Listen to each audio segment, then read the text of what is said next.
In many quarters, there is a desperate need in America today, in America this week,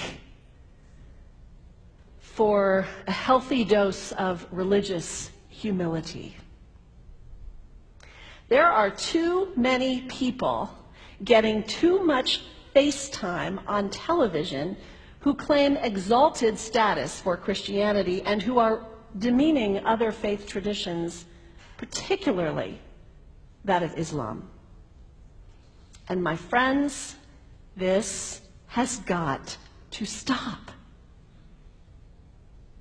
The trigger for this latest wave of intolerance is media coverage, many of you have seen it, about a plan to build a Muslim community center 2 blocks from Ground Zero.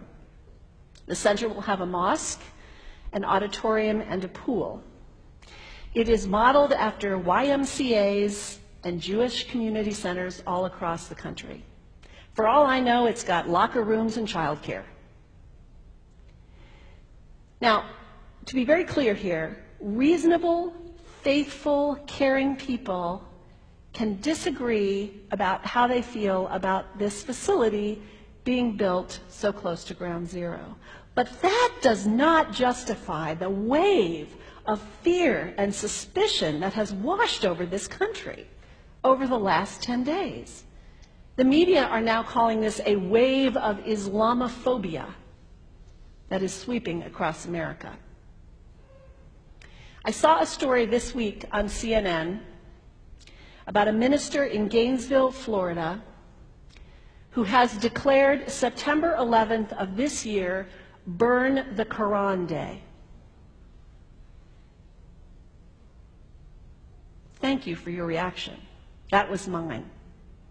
This guy is a minister at a non-denominational church called the Dove World Outreach Center.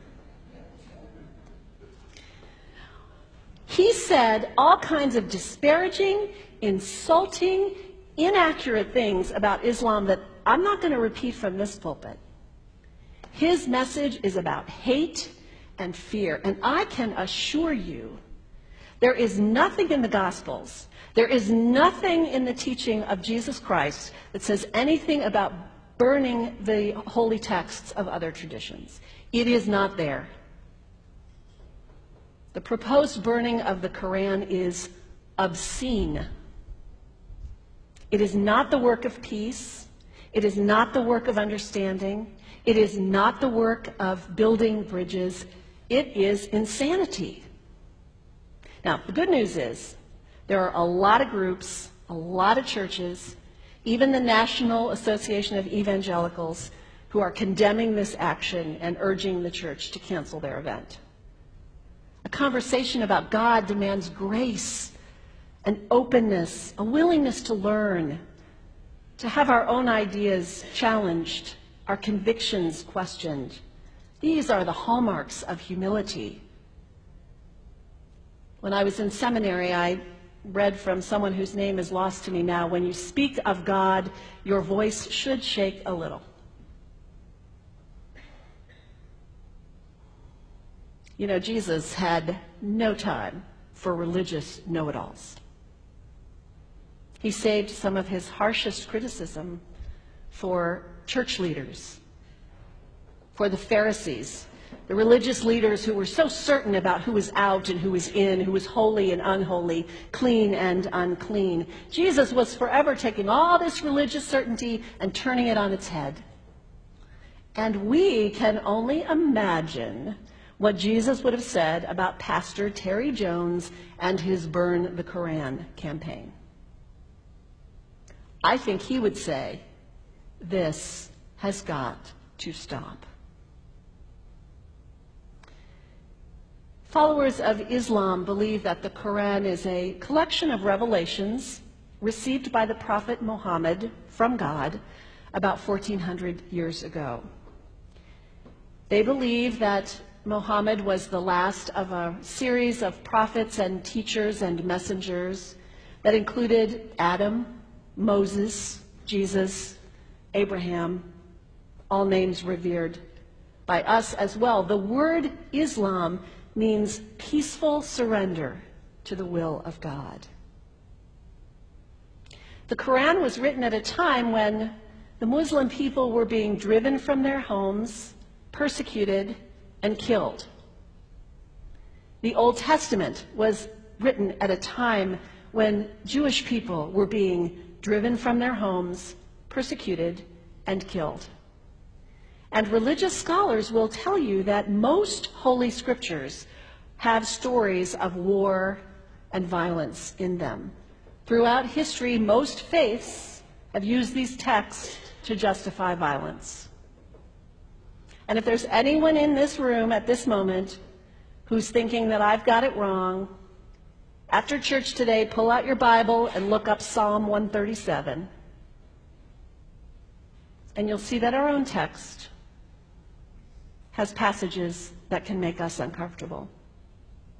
But also, like the Bible, the predominant message of the Quran is of peace and care and loving God, justice, care for the neighbor, care for the stranger. In the Bible, we have thou shalt not kill. In the Quran, we have whoever kills another, surely he is killing all of humanity. And whoever saves the life of another, surely he saves the lives of all humanity. These are words of peace, words of faith, words that could save the world if we would take them to heart. The second thing you can do the next time someone sends you one of those emails demonizing Islam, delete it. Don't forward it. Don't participate in the stereotyping. Don't give in to your fear. It's okay to be a little afraid. We all have those emotions. Just don't give in to it. Don't sign on for it.